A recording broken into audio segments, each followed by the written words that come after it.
بسم اللہ الرحمن الرحیم۔ السلام علیکم ورحمۃ اللہ وبرکاتہ۔ توبہ کی ایسی شان جو کم ہی لوگ جانتے ہیں۔ توبہ کی فضیلت، توبہ کرنے کے فائدے۔ خالد بن معدان رحمۃ اللہ علیہ فرماتے ہیں کہ جب اہل توبہ جنت میں پہنچ جائیں گے تو اس وقت کہیں کہ اللہ نے تو یہ فرمایا تھا کہ ہمیں جنت میں جانے کے لیے دوزخ کے اوپر سے گزرنا ہوگا۔ ان سے کہا جائے گا کہ تم دوزخ پر ہی سے گزر کر آئے ہو، لیکن اس وقت وہ ٹھنڈی تھی۔ توبہ بذات خود ایک مستقل عبادت ہے۔ توبہ کے اندر اللہ تعالیٰ نے بہت بڑی طاقت رکھی ہے جسے بظاہر ہم سمجھ نہیں پا رہے، جس کی طاقت کا ہمیں اندازہ ہی نہیں۔ توبہ میں کتنی طاقت ہے، توبہ کی کیا شان ہے۔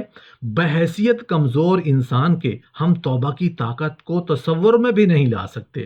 اگر کوئی 70 برس سے کفر میں مبتلا رہے لیکن اس کے بعد توبہ کر لے تو 70 برس کا کیا ہوا کفر بالکل ختم ہو جائے گا اور وہ ایسا پاک و صاف ہو جائے گا جیسا کہ کفر کیا ہی نہیں تھا۔ مومنین کے بارے میں حق تعالیٰ فرماتے ہیں کہ اے مومنین، سب کے سب مل کر اللہ تعالیٰ کی طرف توبہ کرو تاکہ کامیاب ہو جاؤ۔ تو توبہ کو کامیابی کا دار و مدار بتلایا گیا۔ سارے معاصی توبہ کرنے سے معاف ہو جاتے ہیں۔ توبہ کی سواری اس قدر تیز رفتار ہے کہ دنیا میں کوئی سواری، کوئی راکٹ ایسا نہیں جو ایک دم میں آنن فانن میں اللہ تک پہنچ جائے۔ مولانا رومی رحمۃ اللہ علیہ فرماتے ہیں کہ توبہ کی سواری عجیب و غریب سواری ہے۔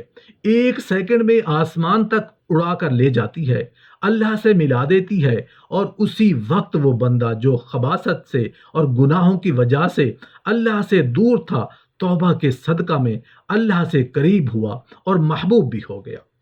حدیث شریف میں ہے کہ توبہ میں تاخیر کرنے والے توبہ کرنے سے محروم رہ جاتے ہیں۔ اس لیے کہ ضروری ہے کہ توبہ کے لیے بہت جلد قدم اٹھانا چاہیے، کیونکہ ملک الموت اچانک سامنے آتا ہے اور زندگی کے ختم ہونے کی پریشان کن خبر سناتا ہے اور کہتا ہے کہ زندگی کی ایک گھڑی باقی رہتی ہے۔ مرنے والا وقت کے بڑھنے کی التجا کرتا ہے، فرشتہ کہتا ہے کہ ایک سانس بھی نہیں بڑھ سکتا۔ اس لیے توبہ میں جلدی کرنی چاہیے، کیونکہ گناہوں سے اعمال صالحہ کی روشنی چھپ جاتی ہے اور دل پر تاریکی کے پردے چھا جاتے ہیں۔ جس طرح دنیا میں کوئی بادشاہ میلے کچیلے اور گندے کپڑے کو پسند نہیں کرتا، اسی طرح اللہ تعالیٰ بھی اس قلب سیاہ اور سخت و پتھر دل قلب کو پسند نہیں کرتا جو گناہوں اور بدعتوں کے ذریعہ سے میلا اور گندا ہو چکا ہے۔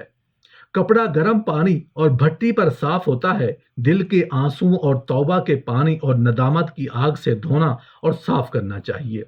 جس طرح کپڑا صاف ستھرا ہونے کے بعد پسند کیا جاتا ہے، اسی طرح دل بھی جب حسرت، ندامت کی آگ اور آنسو سے صاف ہو جائے تو قرب خدا نصیب ہوتا ہے۔ ندامت کے آنسو بڑے قیمتی ہوتے ہیں، جب آنکھوں سے گرنے لگتے ہیں تو گناہوں کی گرہ ہل جاتی ہے اور اللہ تعالیٰ کے قہر و غضب کی آگ ٹھنڈی ہو جاتی ہے۔ نبی کریم صلی اللہ علیہ وآلہ وسلم کا فرمان ہے کہ اگر ساری زمین بھی گناہ سے بھر جائے تو توبہ سب کو مٹا دیتی ہے۔ اللہ تعالیٰ کا دست کرم ہر اس شخص کے لیے کھلا ہے جس نے دن کو گناہ اور رات کے آنے سے پہلے توبہ کر لی، اور جس نے رات کو گناہ کیا اور سورج نکلنے سے پہلے توبہ کر لی تو حق تعالیٰ اس کی توبہ کو قبول کر لیتا ہے۔ یوں تو تمام گناہوں سے توبہ کرنا ضروری ہے، مگر کبیرہ گناہوں سے توبہ کرنا تو نہایت ہی ضروری ہے۔ توبہ کرتے وقت رونے کو معمولی نہ سمجھیں، بلکہ کوشش کریں کہ آنکھوں میں سے آنسو موتیوں کی طرح گرنے شروع ہو جائیں۔ حدیث پاک میں آتا ہے کہ ایک مرتبہ صحابہ کرام رضی اللہ عنہم نبی کریم صلی اللہ علیہ وآلہ وسلم کا وعظ سن رہے تھے۔ وعظ سنتے ہوئے ایک صحابی زار و قطار رونے لگے۔ ان کی حالت دیکھ کر نبی کریم صلی اللہ علیہ وآلہ وسلم نے ارشاد فرمایا، یہ آج اللہ تعالیٰ کے سامنے اس طرح روئے ہیں کہ ان کی وجہ سے یہاں پر موجود سب لوگوں کے گناہ معاف ہو گئے ہیں۔ رب کا رحم کب ہوتا ہے؟ جب بندہ خود بچنے کی کوشش کرے اور معاملہ اس کے سر سے اوپر پہنچ جائے تو پھر اللہ تعالیٰ اس کو بچا لیتے ہیں۔ حضرت یوسف علیہ السلام کو جب گناہ کی دعوت ملی تو انہوں نے فوراً اللہ تعالیٰ کی پناہ مانگی، چنانچہ اللہ تعالیٰ نے انہیں اس گناہ سے بچا لیا۔ توبہ ہر شخص پر واجب ہے، کیونکہ حق تعالیٰ تمام مسلمانوں کو مخاطب بنا کر فرماتا ہے، یعنی اے ایمان والو، تم سب توبہ کرو تاکہ فلاح پاؤ۔ چونکہ توبہ کی حقیقت یہ ہے کہ گناہ کو اخروی زندگی کے لیے قاتل اور مہلک سمجھے اور ان کے چھوڑنے کا عزم کرے، اور اتنا مضمون ایمان کا جزو ہے، اس لیے ہر مومن پر اس کا واجب اور ضروری ہونا ظاہر ہے۔ دیکھیے، اگر کوئی آدمی ایسی خوراک کھا لے جس کے ذریعہ سے قوی خطرہ ہو کہ آنکھ میں موتیا اتر آئے گا اور بینائی ختم ہو جائے گی، تو ایسی حالت میں وہ انسان مارا مارا پھرے گا کہ کوئی معالج مل جائے تاکہ بینائی ضائع ہونے سے بچ جائے۔ معالج کے مل جانے پر وہ قطعاً دیر نہیں کرے گا، ہزار کام چھوڑ کر بھی بینائی کے لیے علاج شروع کر دے گا اور آئندہ کے لیے ان سب چیزوں سے پرہیز کرے گا جو بینائی کو ضائع کر سکتی ہیں۔ یہی حال توبہ کا ہے۔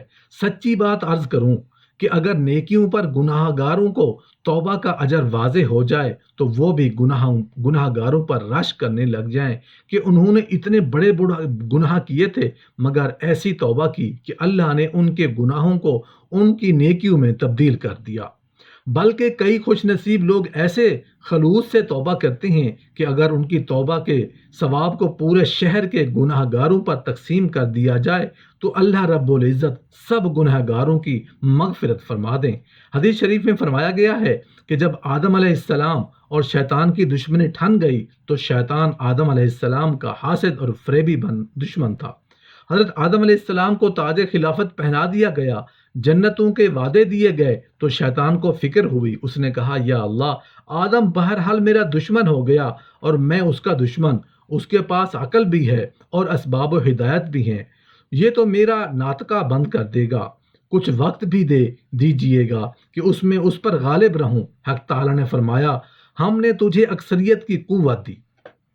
آدم علیہ السلام کا اگر ایک بیٹا ہوگا تو تیرے 10 بیٹے ہوں گے، اس کے 100 ہوں گے تو تیرے 1000 ہوں گے، تو ہمیشہ اکثریت میں رہے گا۔ یہ 1 ارب ہوں گے تو 10 ارب ہوگا۔ مگر وہ بھی بڑا ہوشیار تھا، اس نے دیکھا کہ بعض مرتبہ تو اقلیت بھی اکثریت پر غالب آ جاتی ہے، یہ ضروری نہیں کہ اکثریت ہی کا غلبہ ہو۔ اس نے عرض کی یا اللہ، بے شک میں اکثریت میں ہو گیا، لیکن اگر طاقتور اقلیت ہو وہ تو اکثریت پر غالب آ جاتی ہے، اس لیے مجھے اور طاقت دیجیے۔ فرمایا تجھے یہ طاقت دیتے ہیں کہ تو آدم کے بدن میں اس طرح سرایت کر سکے گا جیسے خون رگوں میں دوڑتا ہے۔ کہنے لگا اب میں اسے بچھاڑ سکوں گا، اس لیے اس کے اندر گھس کر قلب میں وسوسوں ڈالوں گا، دماغ کو خراب کروں گا اور جو چاہے اندر جا کے کروں گا۔ اب مجھے طاقت مل گئی ہے اور مطمئن ہو گیا۔ اب حضرت آدم علیہ السلام کو فکر پڑی کہ اس کم بخت کی یہ طاقت کہ میرے اندر گھس جائے، میرے اندر تو یہ طاقت نہیں کہ اس اندر گھس سکوں، تو یہ غالب رہے گا اور اس سب کو جہنم میں بنا دے گا، مجھے بھی تو کوئی قوت دیجیے، میں بھی اس کا مقابلہ کر سکوں۔ حق تعالیٰ نے فرمایا آدم کو بھی ہم ایک طاقت دیتے ہیں کہ شیطان کی 1000 برس کی کاروائیاں ایک دم سب ملیا میٹ ہو جائیں گی اور وہ ایسے چت ہوگا، چاروں شانوں لگ جائیں گے۔ کفر تک اگر ہو جائے تو توبہ نصیب ہونے پر 1 منٹ میں سارا کفر ختم ہو جائے گا۔ اس نے 100 برس کفر کرایا، تم نے ایک سچی توبہ کی، وہ سارا 100 برس کا کفر ختم ہوگا، اس کی ساری کارستانیاں ختم ہو جائیں گی۔